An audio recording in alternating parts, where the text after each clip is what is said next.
जाते जाते justice D.Y.. Chandrachud एक फैसला ले गए जिससे भाजपा की नींद हराम हो गई है। उन्होंने योगी सरकार को बड़ा झटका दिया है। इलाहाबाद हाई कोर्ट के फैसले को पलट दिया है। सर्वोच्च न्यायालय ने अब मदरसा बोर्ड के लिए बड़ी खुशखबरी सुनाई है। नमस्कार, मैं हूं जितेंद्र यादव और आप देख रहे हैं द पब्लिक एक्सप्रेस का डिजिटल प्लेटफॉर्म।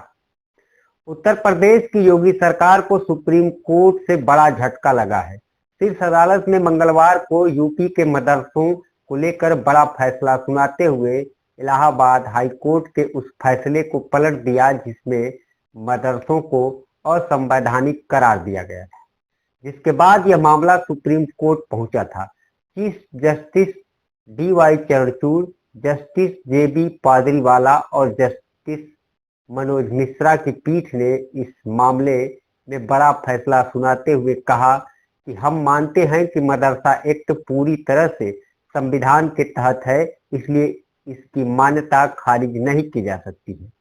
हालांकि उच्च न्यायालय ने यह जरूर कहा कि मदरसों में उचित सुविधाएं होनी चाहिए और वहां पढ़ाई का ख्याल रखा जाना चाहिए। सुप्रीम कोर्ट ने कहा कि मदरसा जिस भावना और नियम के तहत बनाया गया था उसमें कोई खामी नहीं है, इसलिए इसे असंवैधानिक करार देना ठीक नहीं होगा।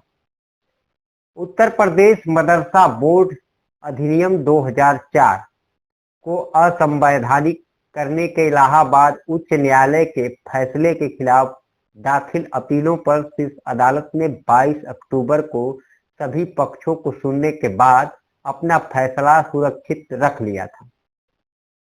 इसके बाद सुप्रीम कोर्ट ने बड़ा फैसला सुनाया।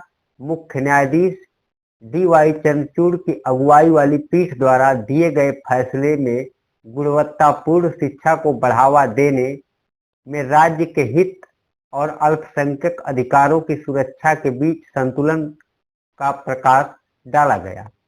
इसमें कहा गया कि इस तरह के विनियमन का उद्देश्य मदरसा प्रणाली को खत्म करने के बजाय उसका समर्थन करना होगा। इसमें कहा गया है कि 2004 का कानून एक नियामक कानून है जिससे अनुच्छेद 211 ए प्रावधानों के अनुरूप समझा जाना चाहिए, जो शिक्षा के संवैधानिक अधिकारों को सुनिश्चित करता है।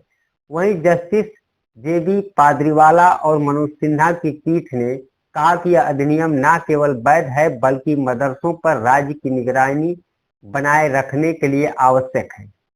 साथ ही संविधान के अनुच्छेद 30 के तहत धार्मिक अल्पसंख्यकों के अपने स्वयं के शैक्षणिक संस्थानों का प्रबंधन करने के अधिकारों की रक्षा भी करता है। इसमें कहा गया कि उच्च न्यायालय ने यह निर्णय देकर गलती की थी।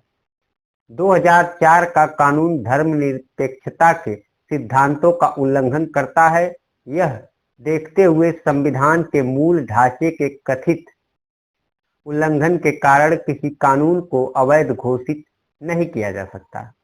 मुख्य न्यायाधीश डी.वाई. चंद्रचूड़, जस्टिस पादरीवाला और मनोज मिश्रा की पीठ ने अपना फैसला सुरक्षित रखते हुए मदरसों का नियमन को राष्ट्रीय हित में बताते हुए कहा कि अल्पसंख्यकों के लिए अलग थलग जगह बनाकर देश की सैकड़ों साल पुरानी मिली जुली संस्कृति को खत्म नहीं किया जा सकता।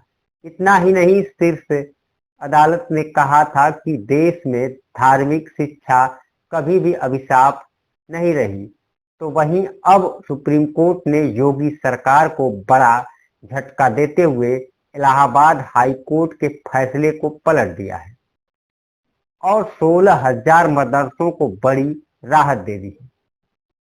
फिलहाल इस रिपोर्ट में इतना ही। वैसे आपका इस खबर को लेकर क्या कुछ कहना है? अपनी प्रतिक्रिया कमेंट में जरूर लिखकर बताइए। धन्यवाद।